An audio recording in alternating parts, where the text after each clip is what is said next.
Lepo pozdravljeni v današnjem Nepremičninkotu. Danes se bomo dotaknili vetrnic na Pohorju.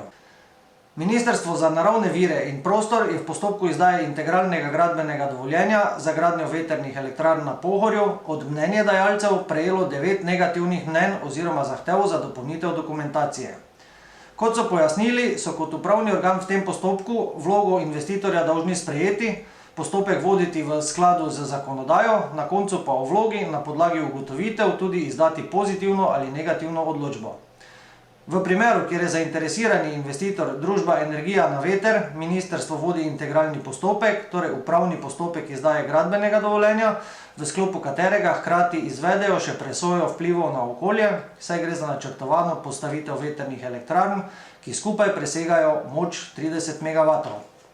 Investitor je k vlogi priložil dokumentacijo za pridobitev gradbenega dovoljenja in poročilo o vplivih na okolje so dodali na ministrstvo. Investitor se vlogi opira na prostorske ureditvene pogoje občine Slovenska Bistrica, kamor sodi območje predvidene gradnje vetrnih elektrarn, glede gradnje kablovoda pa na prostorske akte občine Ruše.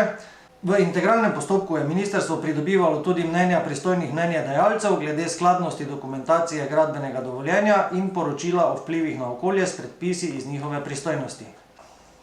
Med 9, ki so izdali negativno mnenje, pa so zahtevali dopolnitev dokumentacije, so po njihovih navedbah Ministrstvo za okolje, podnebje in energijo, Direkcija za vode, Zavod za varstvo narave, Zavod za gozdove, Zavod za varstvo kulturne dediščine, Občina Slovenska Bistrica in Ruše, Komunala Slovenska Bistrica ter Ministrstvo za obrambo.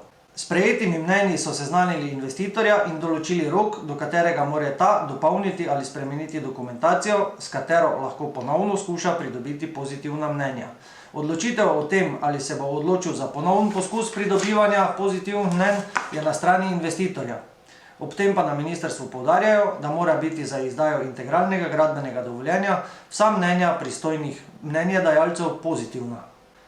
Kot še pojasnjujejo na Ministrstvu za naravne vire in prostor, vsaka predvidena gradnja vetrnih elektrarn potrebuje pravno podlago, na podlagi katere upravni organ odloča o izdaji gradbenega dovoljenja. To so lahko občinski akti, s katerimi občina načrtuje prostorsko ureditev lokalnega pomena ter določa pogoje urejanja oziroma gradnje. Kadar pa gre za umeščanje oziroma ureditev državnega pomena, je potreben akt na državni ravni, torej državni prostorski načrt.